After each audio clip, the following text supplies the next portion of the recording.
Hey there. So in this video, we're going to talk about using graphics, and that means charts and tables and things like that, pictures. And why are we talking about this? Because in any good document, you want to break it up so that the reader's not bored, right? The saying goes that a picture's worth 1,000 words. It's true. Sometimes it's worth actually a lot more than 1,000 words because you can simply show something in a picture that you can't in all these text words, right? So we're going to be using graphics in the report later in this course. And so it's important that you know how you can create them, how to use them properly, etc. So here we go. Uh, if you have a good report, you can make it excellent with graphics, right? But if you use graphics poorly, it can make your good report look less good, okay?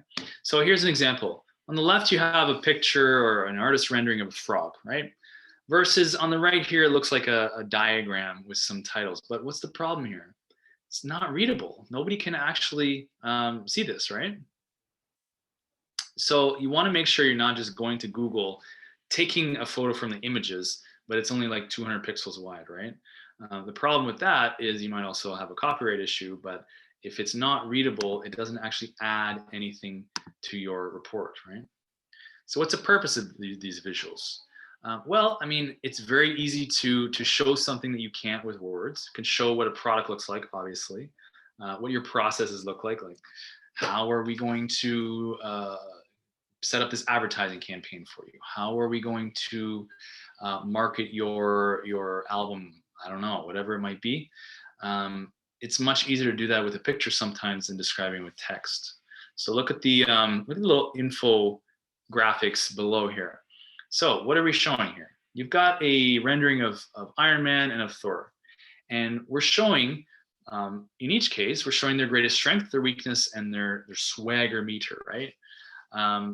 Yeah, this is a nice little way to show, some important information. Sure, you could set this up in text, but this is much more interesting to do it in a graphic, right? A little more playful too. It helps to clarify data. So if you're talking about a lot of data, it might be easier to put in a table or a chart, which we'll see. So consider both of these versions of presenting information, right? Which one is better for communication? In the Wilmington area, some 90% of the population aged 18 to 24 watches movies or tapes on a VCR. So you go here to explain how many VHS tapes people are watching in a week, and in each of their respective age groups. Okay, sure, you can present the information this way, but this is perfect. It lends itself to a table, right? Here we have a table. We've organized it into age group in the left column, percentage watching tapes/movies. We see that many more people who are younger are generally watching more movies, and the number of tapes watched per week. So people watching the most are the young group, but actually people who are 65 plus watch a lot too, maybe because they're retired, I don't know.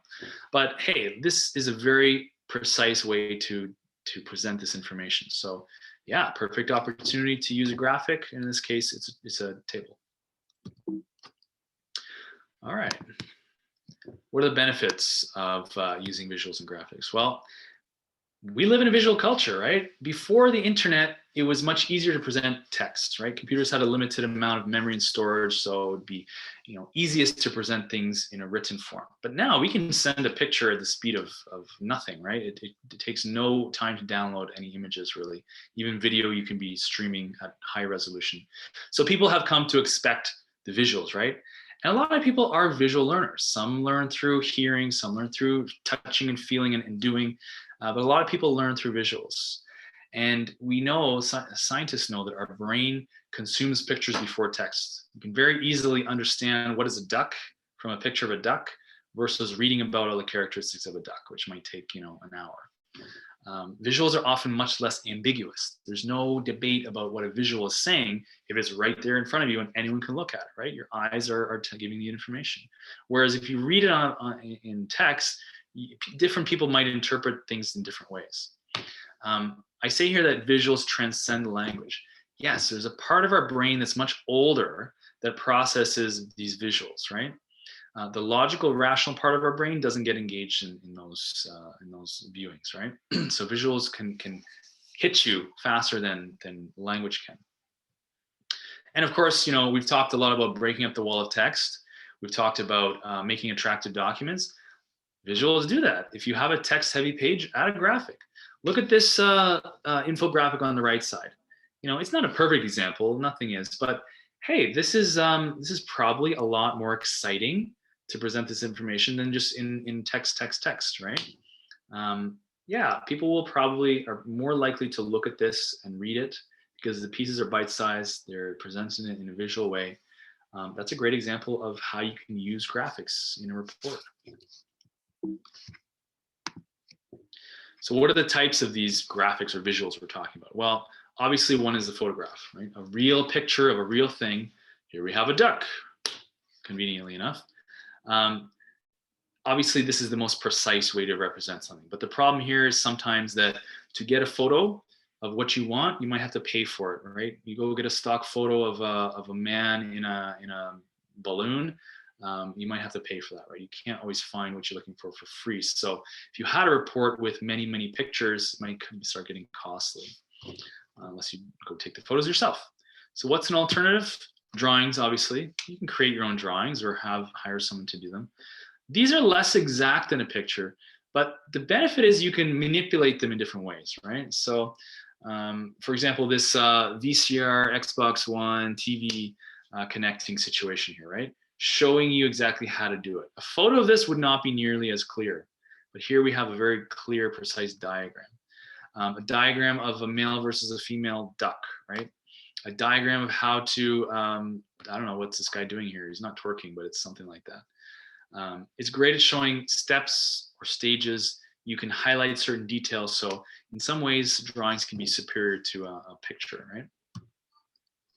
Now we're getting more into the Excel world. So tables, we saw just now, this is a great way to present information. If you have a good table, you can show a lot of information in a very precise way, right? In a compact way. However, tables can get out of hand. Tables can require them to go very deep into the weeds and start picking out trends for yourself, right? So for example, look at this graph here. I'm not a World of Warcraft player, but I can see that this is very complicated, right?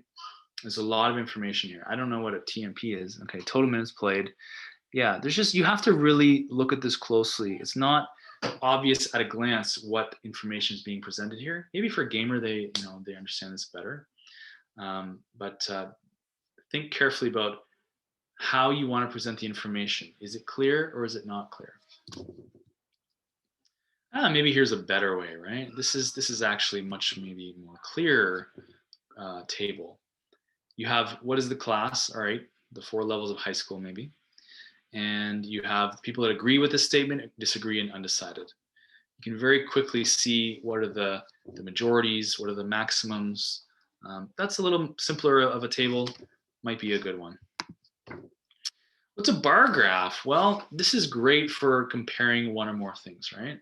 So product price comparison in dollars, right? Perfect. Now, if you're going to do any kind of graphic, like a bar chart or a table, make sure you have a title, right? Here we do. We have product price comparison in dollars. Great. That's the title of your graphic. You'll also want to label each of the categories, right? Sometimes you need to put numbers and a label on your left and your bottom axes, right? So with the product price comparison in dollars on the right, now we have the actual number of dollars here and the lines going across. It makes it easier for us to see. Here, okay, we've put the dollars literally on. So maybe you don't need that label on the left side, but as a general rule, it's better to have a label and the actual numbers or whatever it may be on the left and the bottom axes, right? And we also typically want to have a figure explanation at the bottom. Figure 1, analysis of costs of my product that I'm selling, right? Line graph. This is actually better at showing changes over time, right? So let's look at this here. On the bottom left, we have grade distribution over 11 years. You can see, and these are fake made up numbers, grade distribution over 11 years. Okay. So in the first year, the percentage of A grades were 18%. 18% of students had A's. That's pretty good. Ooh, now at year 11, it's down to 9, right? It's half. What's going on here? Are the students getting simpler? Are the teachers getting harder? What's going on?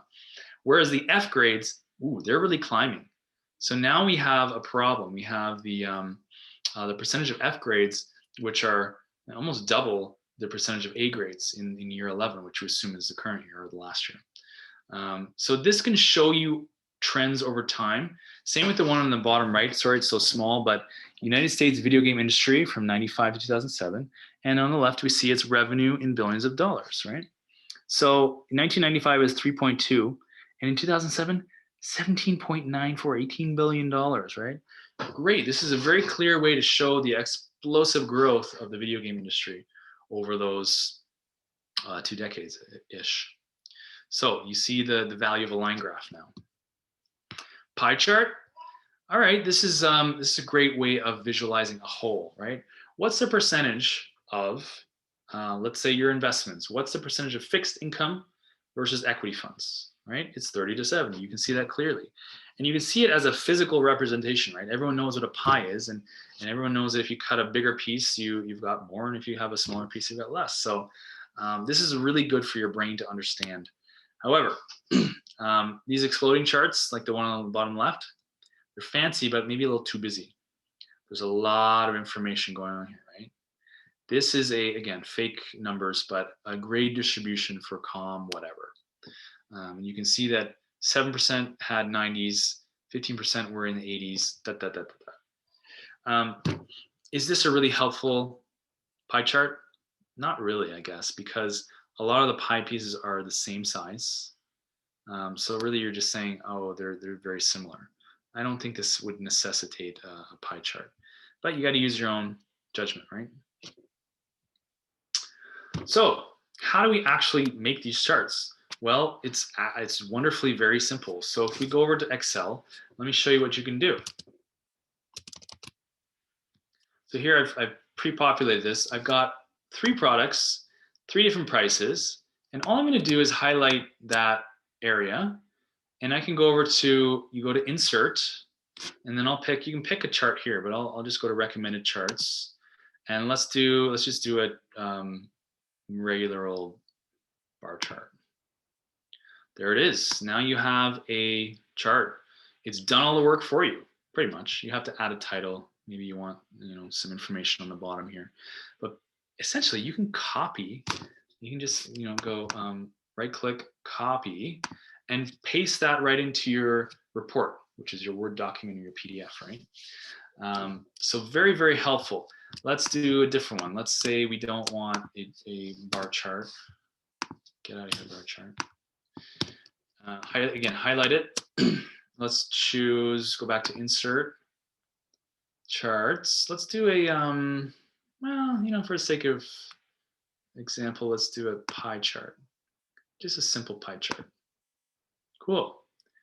All right, so now let's say we had a certain amount of money and we want to buy all 3, and okay, it's going to, the vast majority will, the product 3 will take up the vast majority of our money, or the plurality, and then you can see as a proportion of a whole how much each product will cost you, right? It's not really an appropriate graph for this type of information, but you understand the functionality, right? We're just learning about what Excel can do for you.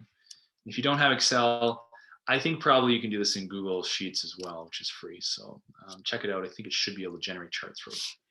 So this is a handy tool you'll have for when you're working on your major report. What else? Yeah, so that's just an illustration of what we just did. All right, some other tips for creating visuals. You can tell that I love these acronyms, right? So SCLUMP, SCLUMPP. Here's what your graphics should be. They should be simple, nothing too fancy. They should be cited, which means where's the source of this information. I don't want to see in your report just here's some information and I don't know. I'm not going to tell you where it came from. I don't want to think that you made it up. It should be labeled. So that means labeling your title, your left and bottom axes, X and Y axes. You should have a figure. There's mention by name, figure 1. uncluttered, so not too much information on there. Your labels should not be running into each other, that they're unreadable. P for properly sized, so I don't want a graph that's taking up the whole page. That doesn't make sense. And position properly in your documents. So, position like right under the text in your report that's telling me about this particular set of data, right? Not like later in the document somewhere. Graphics need to have a purpose. Often students do this thing where, the prof has said, I need you to give me 3 graphics. And then they give me these graphs that are like product A, B, C, and the price is all the same.